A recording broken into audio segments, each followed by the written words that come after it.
And beta 1, we solve beta 1, that is 0.8 for a prime of C, 34.5. So we compute that from the formula. Then you got rho TC equals to 0.0216.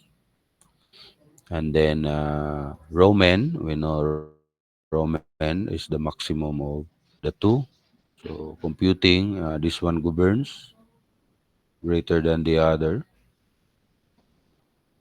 And then we assume a value of rho that is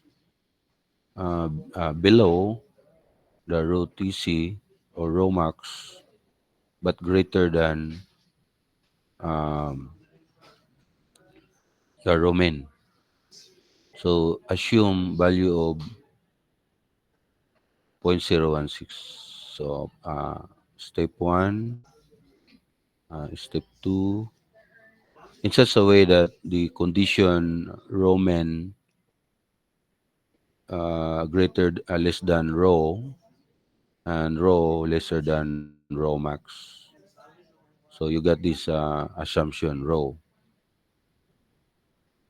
So with that, you get the rho, and we can compute for the m. So m is just equals to Fy over 0.85 A prime of C. We know that. And we got m. And from the derived formula, we have Rn. We derive this rho Fy 1 minus 1 half multiplied by 1 minus 1 half of rho m. So rho, this is what we choose, this one. So multiplied by Fy times 1 minus 1 half of rho, again, the row we choose 0.016, and m is the 0.12. Then you got Rn in megapascal. So Rn 5.876 megapascal. Okay? So since rho is less than rho Tc, so we know that the section will be tension controlled.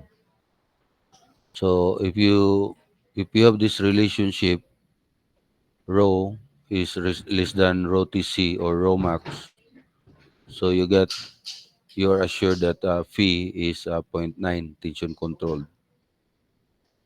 Kasi you don't go to the boundary. Okay?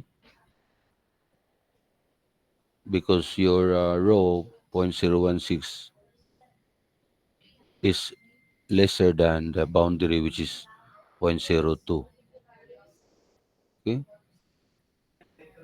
So therefore, phi is zero point 0.9. So required Mn now, this is given, mu is given. So mu is 580. So you got 580 divided 0.9, and you got Mn 644. Okay, so now you can solve for the required BD squared. Remember, Rn equals M BD square. So therefore, BD square is equals to M over Rn. So you get there, required BD squared is required Mn over Rn, and 644 over Rn, 5.86. Then you got this BD square.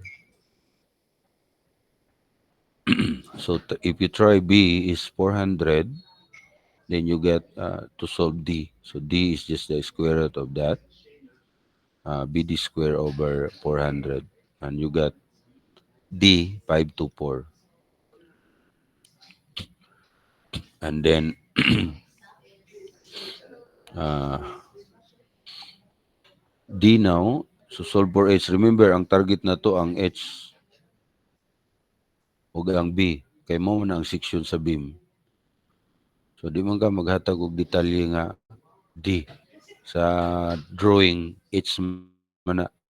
So muna itong target. And D double prime, is it given here? Wala. So, D double prime,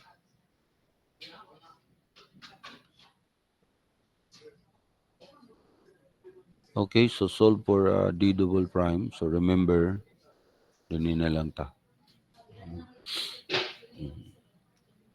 So in the future, I will not be doing this. But since I am introducing to you, to be fair with you, I will do this. But we are not doing this every time. So D double prime.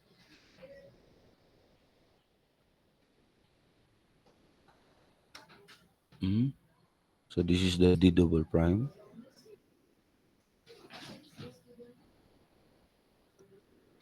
So D double prime now is equals to cover, that is 40 plus ds, the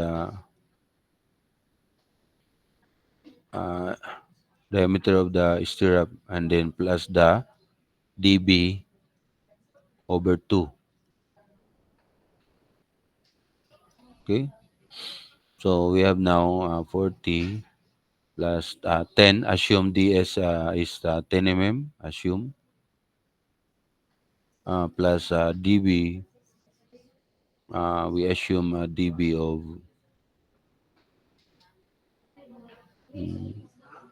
ilagi assume na ko, gi-come out ko og 65.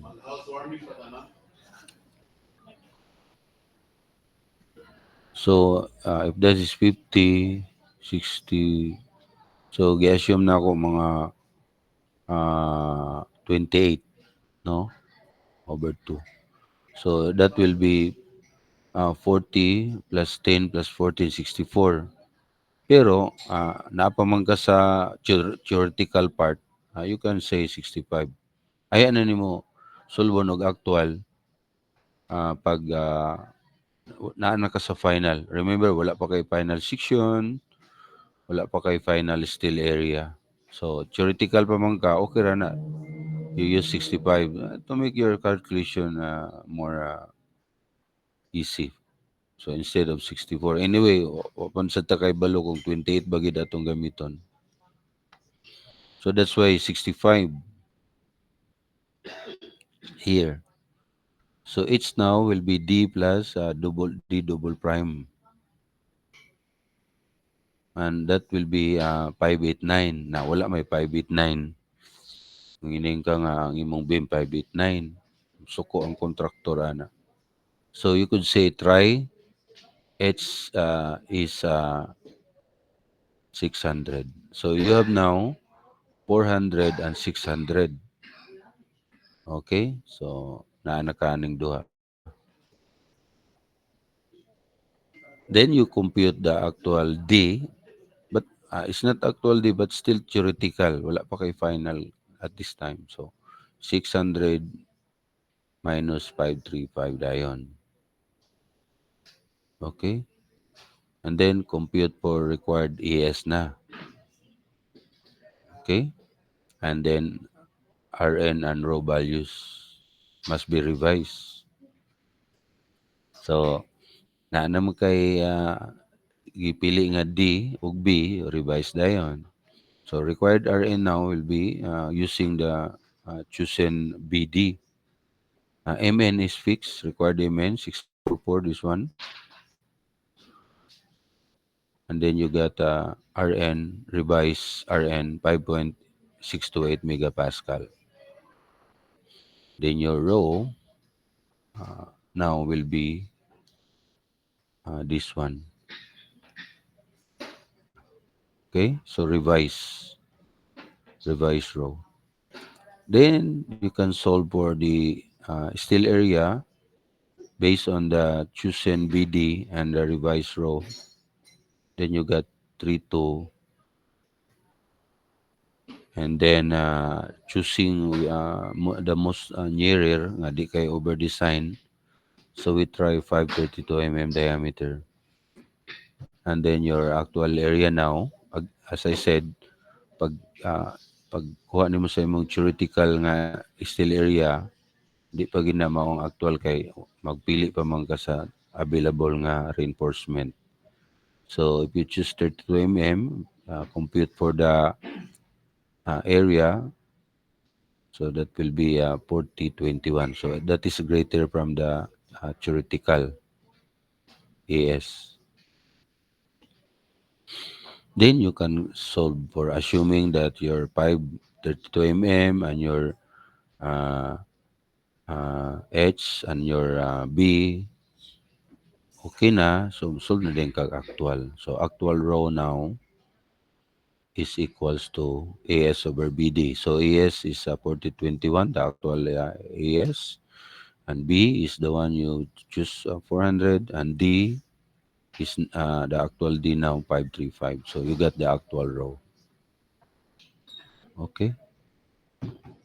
So and then check design. By the way, your actual row is 0.018 compared to row max. Row max is zero point zero 0.02.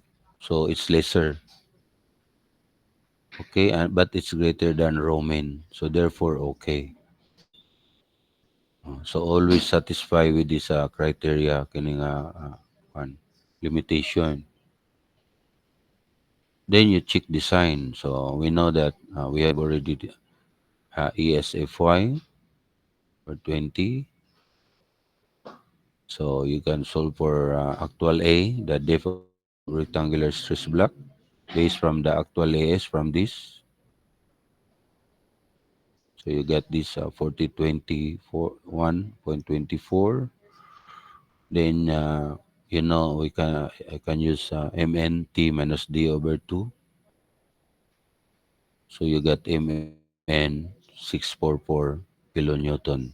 So okay. So ang imong required lang is 644. And then you found out based on your B400, D, H600, and ES 532 mm, you have MN greater than the required, so it's okay. Then check. Still, again, you're not done yet. Kasi kung dili tama yung assumption, so go back. So check still epsilon s. You solve epsilon s with the actual value of A and C, and beta 1 you solve zero point 0.8, and then you get epsilon s 0.006 greater than 0.005. So therefore tension controlled. And phi is zero point 0.9. The assumption of your phi is correct. Otherwise, if not, then you have to redo again. Get the actual value of phi and redo the process. But lucky enough, uh, epsilon s. So if you just follow the procedure, more or less, you will always end up rho less than rho max and epsilon s greater than, uh, of course, it's always epsilon y greater than yield, but greater than 0.005. Okay, so uh, that's that. And last example, hopefully 1 hour will be enough for this. Okay, and then economical. Take note the word economical. So select an economical rectangular size. So that means B, H, the total height, and the bars. So ES, they are unknown.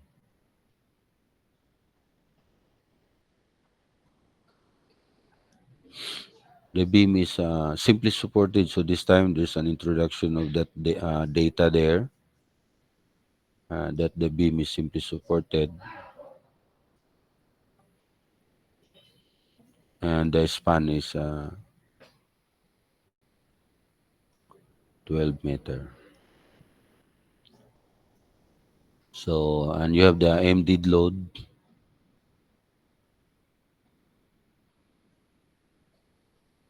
20 kilonewton meter, and you have the, sorry, class, M live load.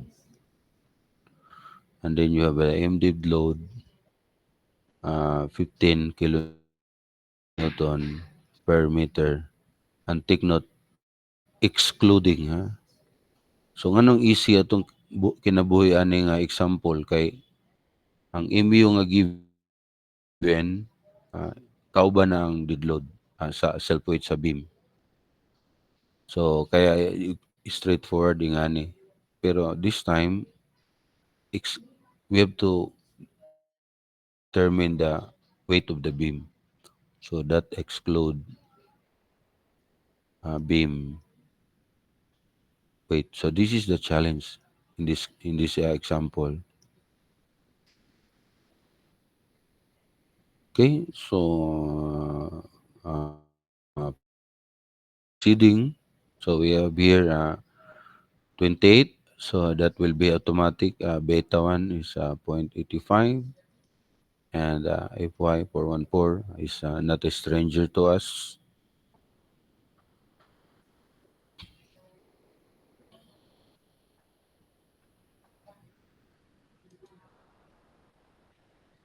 Himos ako blackboard.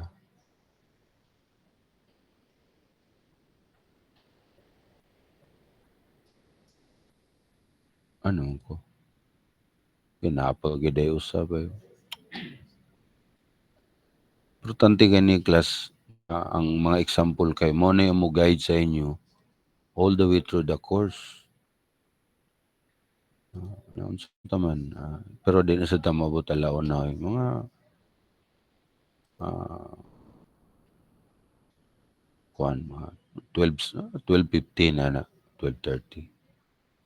So ako naman nag-estimate. Okay, so solution again, from the previous one, decide row. So decide an ratio row at about zero point 0.6 PTC. So in that case, zero point 0.6 of row max, layo-layo nagiging sa boundary ana. Nagiging ka mo go beyond. First, solving for row TC or row max. And then zero point 0.6 of row TC, that is now your 0.001. That is your assume row. To make sure that your row will always be row TC less than, and your epsilon t will always be greater than 0.005. So if you use row, zero point 0.6 of row TC. Okay, and then determine M. So what we are after now is we go going solve for the effective depth or the section. So to do that, we have to solve M first. So we know M, we know Rn. So and row is using 0.011, this one. Okay, and then determine the required Mn. We know that based on our assumption of row 0.6, see, we are assured of attention controlled design, and thereby phi is always zero point 0.9. And solving for the live load, so remember sa inyong mechanics that the moment of a simply supported beam is equals to W L square over 8. So by the way, our beam is a simply supported beam.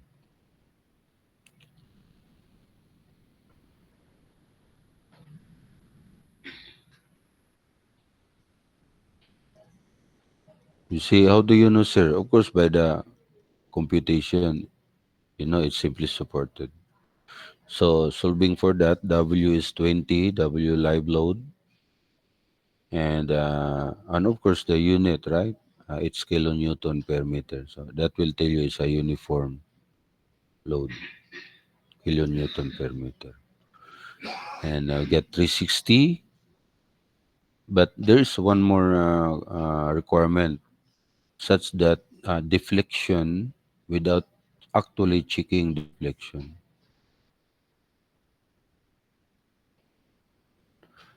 And according to ACI code, ACI 9.3.1.1, that the depth of the beam should not be less than L over 16 in order for that beam, in order to not to check for deflection.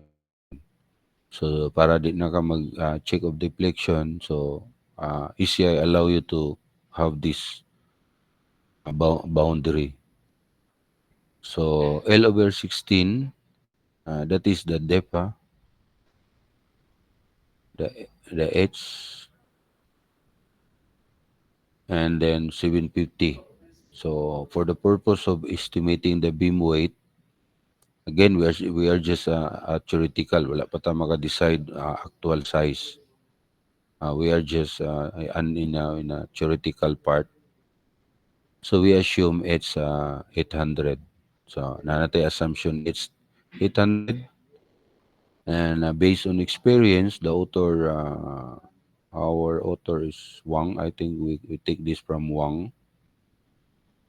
Uh, uh, Suggests a two-third of that H. So you get 550. And this leads to a beam weight. So again, for the purpose of computing the beam weight, estimating the beam weight. So you get now zero point 0.8 times 0.55. Di pa na siya theoretical, assumption pa lang na hopefully dili ta mo jive ta. Otherwise, if you made a wrong assumption, you go back ta diri sa step B. Kana given naman ang step 1. So it will give you a self weight zero point 0.8 the depth, 0.55 the width, multiplied by 24. So remember, I said that in this course we are using gamma C, or the unit weight of concrete, 24 kilonewton per cubic meter. So you got meter square area multiplied by kilonewton per cubic meter. So you get kilonewton per meter. Then you can solve for the MDD load. So the MDD load now will be 15, this one. So 15 plus the 10.56 self weight, WL square over 8. So you got MDD load. And based on ECI,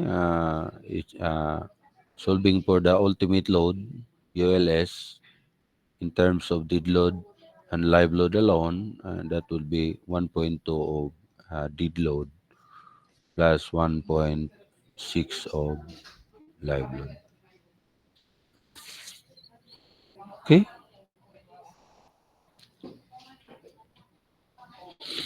so we have 1128. Now you get the required MN. So the required MN now is MU over phi. We know that based on our assumption, we have phi, we are assured phi is zero point 0.9. So MN now is this value. Okay, so letter C, and then letter D, determine BD square. So the required BD square now will be MN over RN. So we solve our RN already. Then you get the BD square. So select which one best for us in terms of the B and the effective depth. It's not the depth, the total depth, but the effective depth. So if we try B is 450, then we got 822 from this. So from this, our B is 450, then you got 822.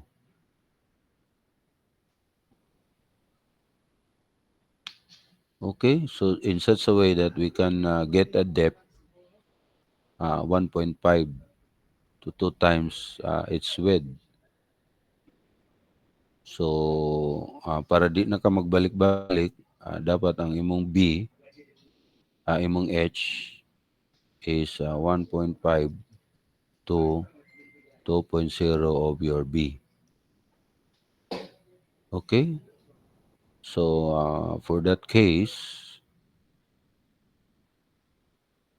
you solve for, okay, we assume DB again, 25. Just assumption. Again, we are just in theoretical. When we have selected the actual section and the still area, then we compute the actual values and check if our assumptions are correct and the bending moment, design moment strength is greater than the applied ultimate moment. So therefore, we could say that we are done. Otherwise, if all assumptions is not satisfied, then we have to go back from the beginning. Maybe from the beginning, choosing here the 800 and 550. Maybe you increase, you say 900. But anyway, in our solution, since D is 822, so therefore we have a greater depth than 800. So C, D double prime now is 62.5, the actual now. If we assume 25 mm, based on 25 mm, then we can solve for H. H is 884. So of course, wala may 884. So you use 800. So therefore, ang H na to is twice of P. Okay, so at least range nga more or less di na ka magbalik-balik. So in that case, we have H is 2B. Since B is 450, then H is 900. So now we use this H 900. We are not done yet, so we have to check the weight because the weight that we assume is 10.56. Okay, and then that's where we get our MU, actual ultimate moment strength.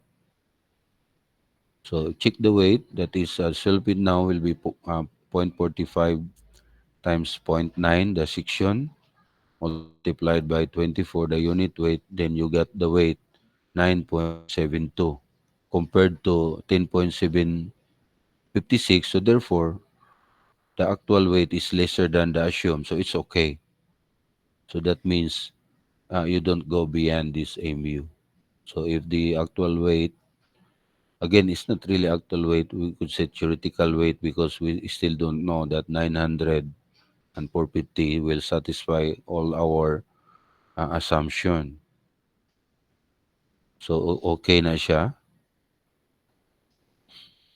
Then you can solve for the revised emptied load. So the revised emptied load is just given 15 plus the theoretical self weight now. Again, WL square over 8, you got 444.96.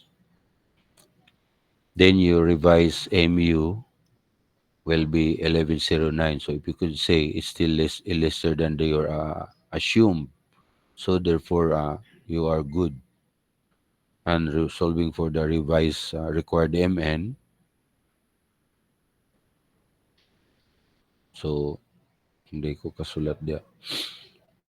So solving for your actual D, that is 837.5 mm. Then you got required Mn over Bd square, so 3.91 gigapascal. And then solve for steel reinforcement. Okay, so from your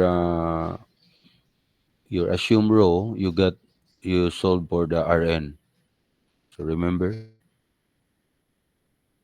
the assumed row of zero point zero 0.01, you get the value of Rn, and that is 4.12. Okay, so you got Rn 4.12. And then now your required Rn is 3.91. Now what is unknown is your approximate row, or we call it theoretical.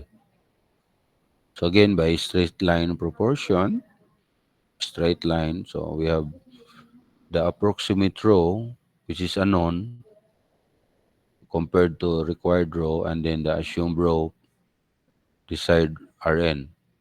We are solved already. So solving for approximate row, so this is the one. So remember our procedure, this one.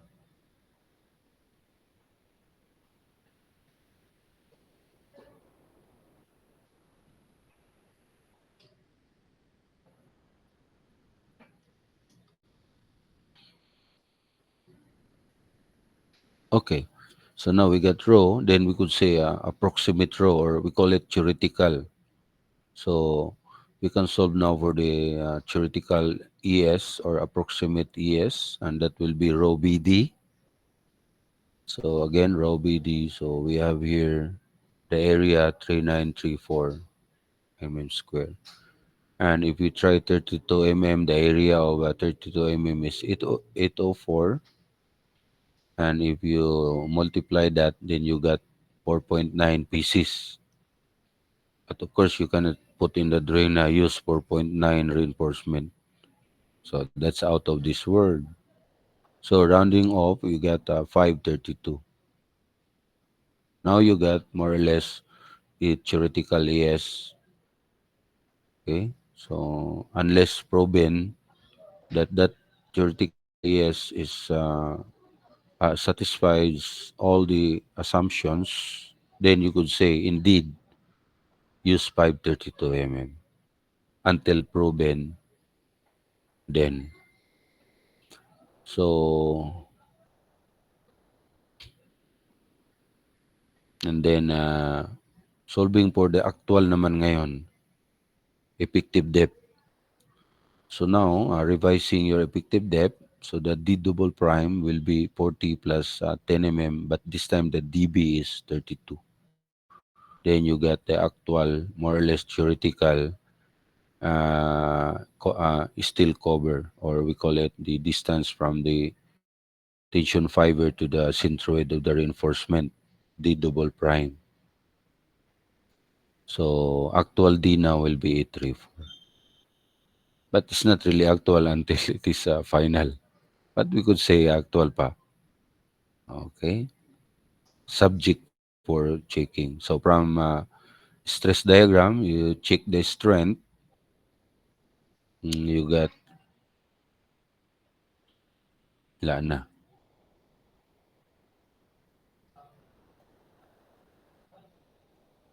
So you get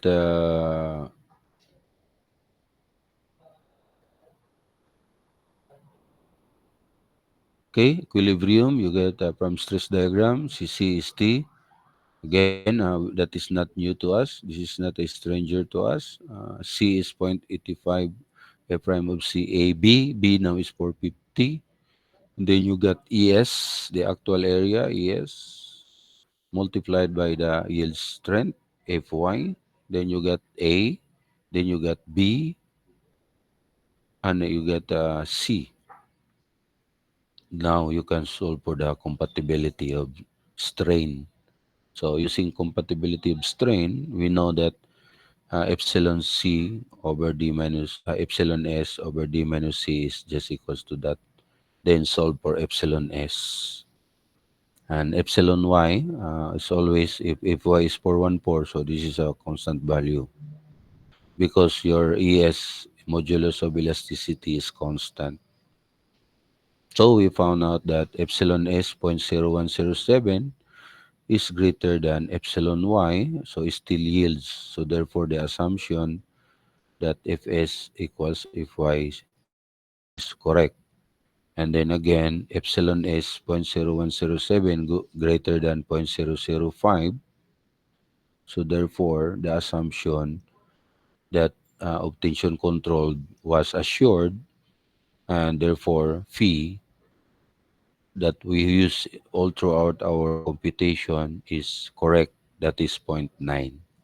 And then again, there's another check that epsilon a should be greater than 0.004. And epsilon is 0.0107 is greater than 0.004, so therefore it's okay. Okay, so if epsilon is less than 0.004, so what you do is recompute, redesign, go back. So that's why this a procedure from experience from the author that if you follow this assumption, like assume zero point 0.6, this one of the Romax, then you're good to go. So therefore, it's okay. Then now solve for design strength. So it's easy. So you have phi point 0.9 is for 532 mm, and you got Fy, and D is actual D is computed already here. 834, and A is also computed. Then you got PMN. And if you check, PMN is greater than revised MU. This is now the actual uh, MU. That is with the introduction of the actual self weight.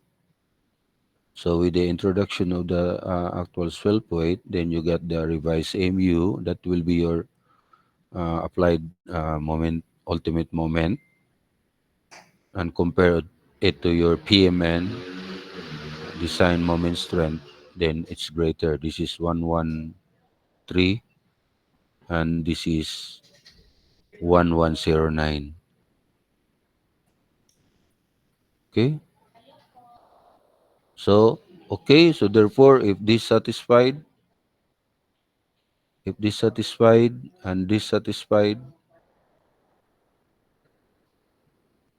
therefore, adequate na rin. Then, design sketch, draw na din mo. So, therefore, mo na akong gi-design 900, 450, 532, with double D double prime is 66. This one. So that would be your final sketch. Okay, one more example. Dali rin ni siya. Ah, okay. Dali naman mag-discuss kas pag pamilyar na ta sa mga terms. But,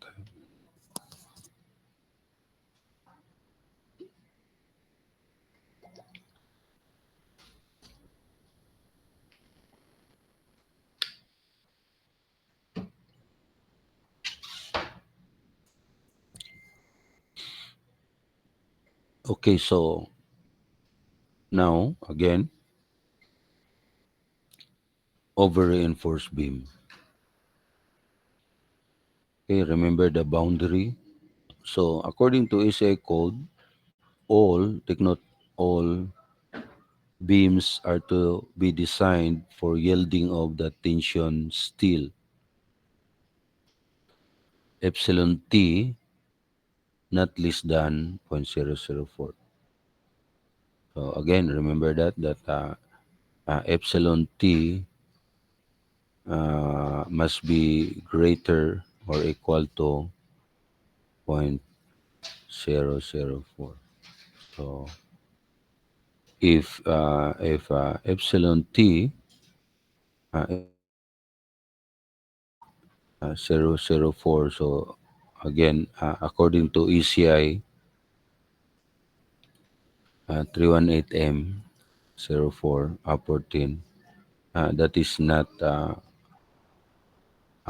you could say na not idea say acceptable. I don't know. Okay,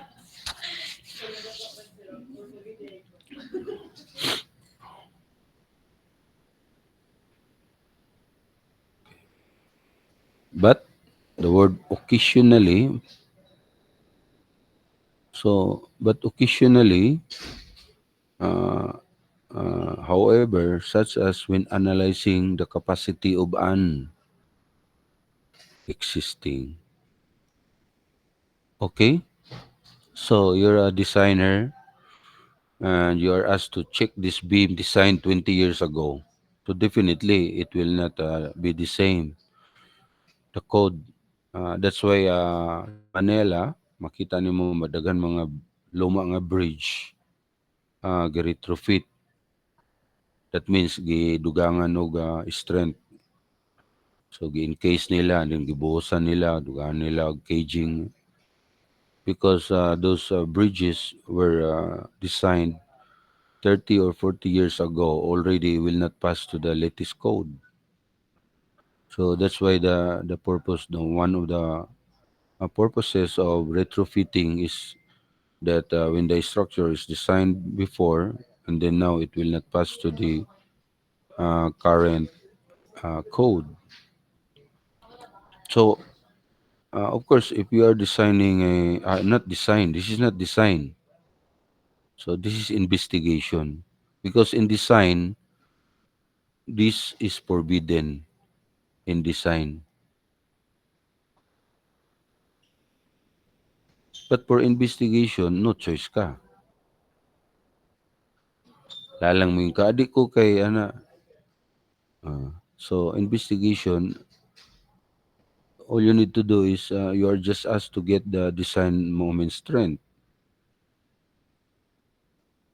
Okay? So in such a case that of course for over reinforced beam, Fs is not equal to Fy. Okay? So example 300 by 450 reinforced beam with two layers. Take ruin mo. Gamay mo kayo ng beam mo. Pang stair man ni class or pang CR 300 mm by 450. Okay, that's a small beam. And then so much more, two layers of reinforcement with walo pagid kabuk. Asa ka mangita. Dako na ka ng 28 mm. And with the strength 28 and steel 414. Determine the design moment of the beam. So what is required is PMN. That is required.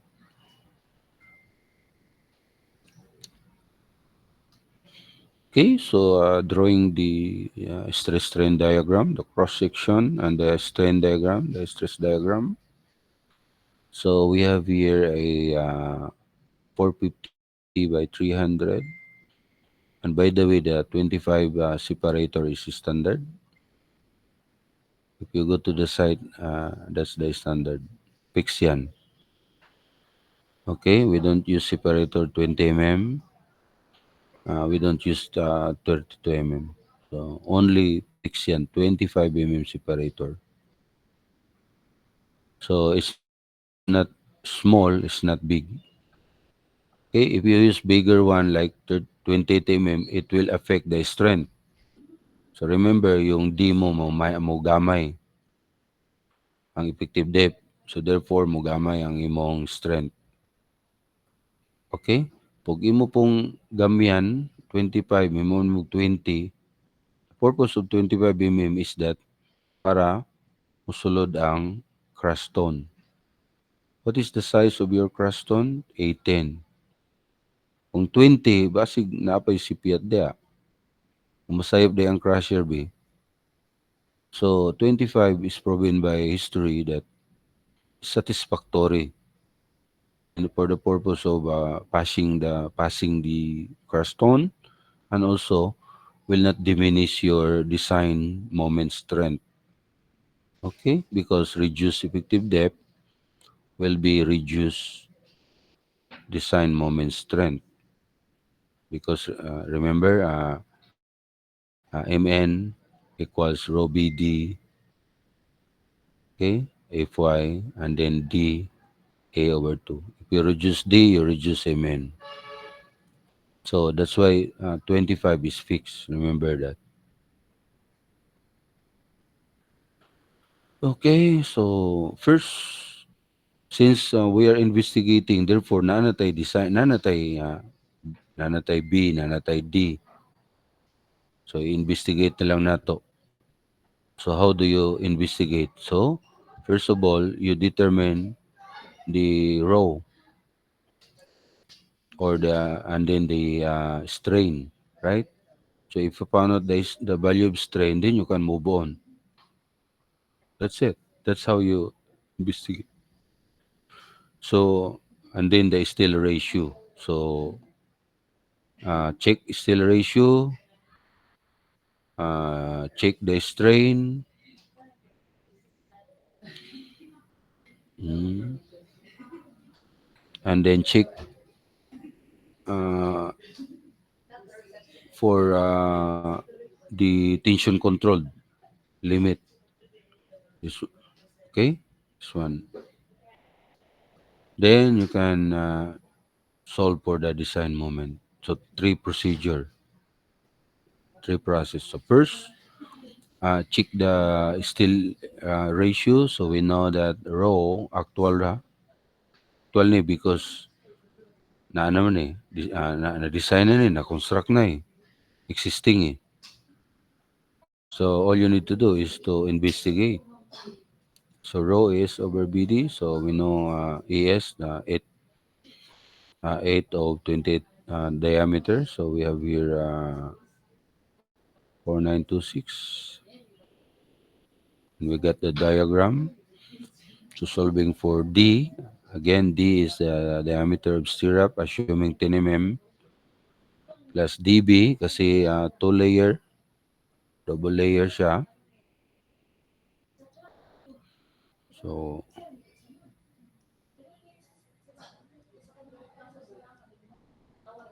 double layer. So ayan na rin ang stirrup. So that will be the cover 40 plus DS plus DB katong lower layer plus the separator divide 2. Okay, so your D double prime is located at the centroid of your separator bar. So that's why it's 25 over 2. Then you got D double prime 90.5. So you got the actual effective depth, D. Then you got the actual row, which is 0.46. And remember, for two layers of reinforcement, your row formula is this with the d t over d. So remember the difference between row minimum 0.004, the minimum allowed for tension controlled, and the row max, which is 0.005. So pag row max, 0.005 diri. Pag row 004, 004 there. Okay. And then dt, you solve for dt. dt again, the centroid to the lower layer. So to the lower layer bar, that the centroid of that. So dt now will be h minus cc ds and db over 2, the first layer reinforcement. Then you got dt. So you solve for rho. You got beta 1 known, A prime of C, if Y known, dt is known, D is known. So if you notice that D is 90.5, the D is 359, and your dt is 386, so it's not the same, right? So your D is, in this case, not equals to dt. So solving for rho 0.004, take note, 0.0073. Sa rho max, 0.008. Kay 0.005 ang epsilon t. But for the boundary, which is rho 0.004, then you use 0.004 epsilon t, that will be 0.007, because 0.003 here plus 0.004. Then you got rho. Compare 0.0025, actual rho is 0.046. So therefore, rho is greater than rho 0.04. Therefore, beam is over reinforced. Okay? So you are assured that if that is the case, you are assured that if is not equal to Fy. So check for the strain to be sure na what you have done is really correct. So strain condition from stress diagram, solve for C, assuming first that still yields. Okay? Because remember, uh, C equals T, and that is 0.85 A prime of C AB equals to ES FY. If if your if your FS is not known, dili nimo ma-solve, or FY in that matter, then you cannot solve for A, diba? Then if you cannot solve for the depth of the rectangular stress block, then you cannot solve for C, which is A over beta 1. So therefore, you will not know the boundary. So first and foremost, you always assume first this beta 1 in order to check for the strain. So if you have this assumption, if y is known, as is known, then you can solve for A, then you can solve for C, then you can solve for epsilon S. Then you compare if epsilon S is greater or lesser than epsilon Y. Okay, so assume first. So we have CT 0.85 A prime of CAB ASFY. Solve for A. Okay, so you can solve that to 86. Then C 336. And we know from strain diagram, epsilon S 0.003 over C multiplied by D, effective depth, minus C. So you got 0.0021. And then your epsilon Y is 0.0027. So you can see that your epsilon S is lesser than epsilon Y. Indeed, it still did not yield. So therefore, solve for actual value. So solve for Fs. So if Fs not equals Fy, then solve for Fs.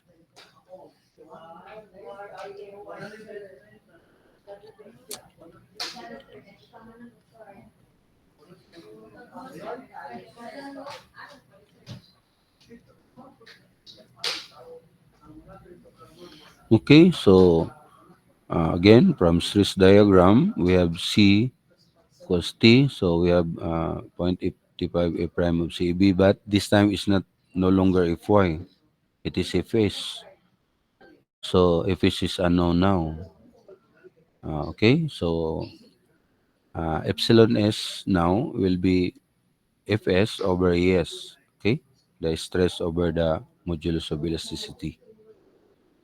And we know that this epsilon S, we know from our derivation, remember? So we derive epsilon S.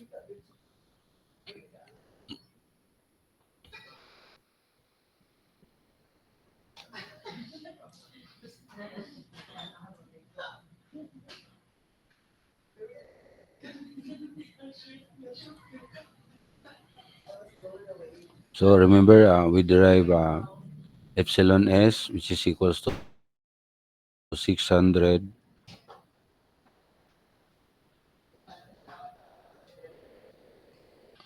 no, no, point 003 over C times D minus C, right? We keep on solving that. We know that one. This one, epsilon S. And then the Fs now is equals to epsilon S multiplied by the modulus of elasticity. So uh, we have 0.003 over C and D minus C, that is epsilon S multiplied by modulus of elasticity of steel. So we got Fs equals to 600 C over D minus C. Okay, so substitute this Fs, AS. We have actual AS, the 532. Ano, what is our AS? 828, right? Actual. Okay, so substitute 0.28 A prime of C. Ang A nimo is 0.85 C. And then imong B is 300. Okay. And ES mo is walo ka 28 mm. So this is your ES multiplied by Fs. Remember, Fs is 600 C D minus C, but D is given also. So you have now a one unknown, which is C. So you have an equation that has one unknown. So one equation, one unknown. So it's solvable, right? So using with this equation, you know that C, if you transfer to the other side, this C becomes C square, and so on. So simplifying. So therefore, you get a quadratic equation. So remember, if your Fs is not equal to Fy, you always end up uh, quadratic equation for C. So solving for the quadratic equation, you get C is 241. So now you can solve for epsilon S when Fy, when Fs is not equals to. So from that derivation here, we know that Fs is 600 over C D minus C. So therefore you can solve D. C is already solved. 241. Now you can solve for epsilon S. And indeed, the actual epsilon is still not equal to, will still lesser to epsilon y. Still did not yield. And you know that Fs, solving for Fs, this one, 600. So this formula, 600 over C, so 600 over 241 times D minus C, then you get actual Fs 24295. Again, it's your computation proved that Fs not really equal to Fy. Okay, and also your actual then you solve for epsilon t. Remember, you need to uh, now you are going to solve for the phi reduction factor. So you have to solve for the epsilon t of the lower layer and compare it to uh, 0.005. Okay, so that you can solve for the capacity design moment capacity PMN. So again, from the strain diagram, you got epsilon t 0.003 dt minus c, and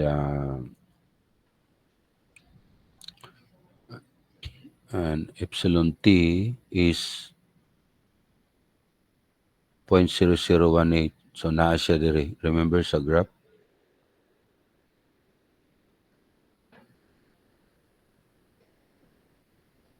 Naa siya dire. Nag-fall. Ang imong epsilon t is less than point fy. Ano na lang? Ano, epsilon y. Ah, mukha ano yun. Sabot class mo dyan po. Ano, sign na gina. Lunch is coming. So na siya dire.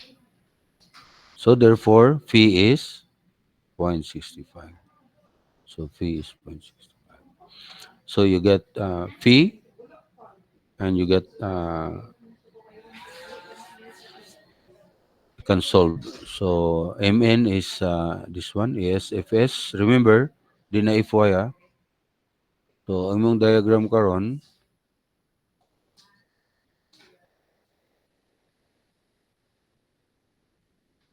T equals ES Di na FY. And then you have CC here and the moment arm D minus A over 2. Okay, so solving for Mn is just equals to TSFS multiplied by phi and D minus over 2. Okay, and A based from the actual C, you get 205. Then you can solve for PMN. You are until there. Okay, so that's what you got. And you can still compare to MU. If the loading is, of course, you have the plan, then you can solve for the loading computation. You can still compare. So you see, ang fee na to is 0.65 because you are penalized. So may penalty ka, that is 25% penalty. Instead of fee, 0.9, ang fee nimo karon is 0.65, may penalty. That is a 25% penalty. Okay? So ang imong fee, PMN 242 with PMN with fee is 0.65. I-compare mo na kung fee nimo is 0.95, how much you will be getting? That is 336. Compare daw ang 336. kilonewton to 242 kilonewton meter. That's huge, right? Huge difference. Okay, that's huge. That's a big penalty. You are penalized with almost 100, almost 100 kilonewton per meter. Ba, dako na na. Okay, so that's why you have to make sure the sign is station controlled, and we shown that we have a procedure for that. Huh?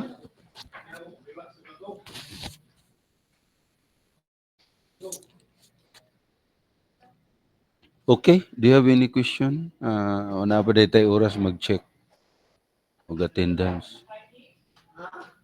I will be sending this to you. Don't worry about that. So this PowerPoint, there are 41 slides minus this one,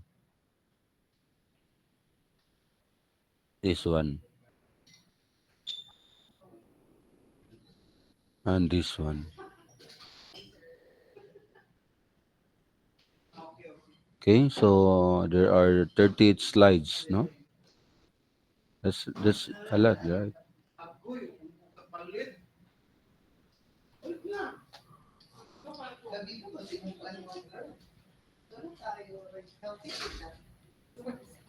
Okay, so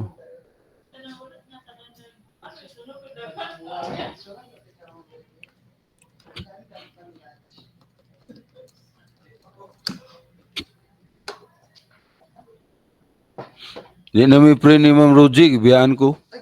Lagi, di na may friend.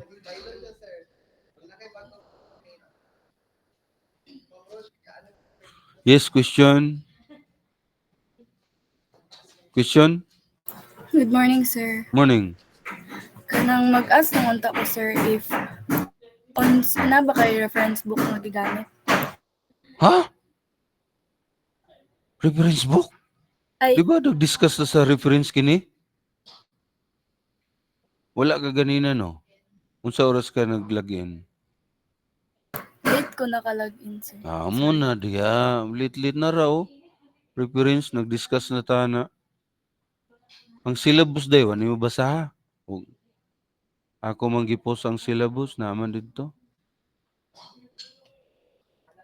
So check your syllabus only lang morning mga version ha. So I hope you take note of this. Okay, sir. Thank you, sir. Okay. So okay, we'll check our attendance 42. Perfect siguro ta. Pila man mo ka book? H 41. Murag perfect ba? Kitsa may absent 42 man. Mag-minus ko. 41. Yes. Murag perfect naman eh. 40. Ba? Murag wala absent class. Perfect ta. Okay. So, happy lunch na lang ha. Goodbye. See you sa Wednesday ha. Wednesday. Question? Thank you, sir. Ramos. Thank you, sir. Wala pa questions, eh.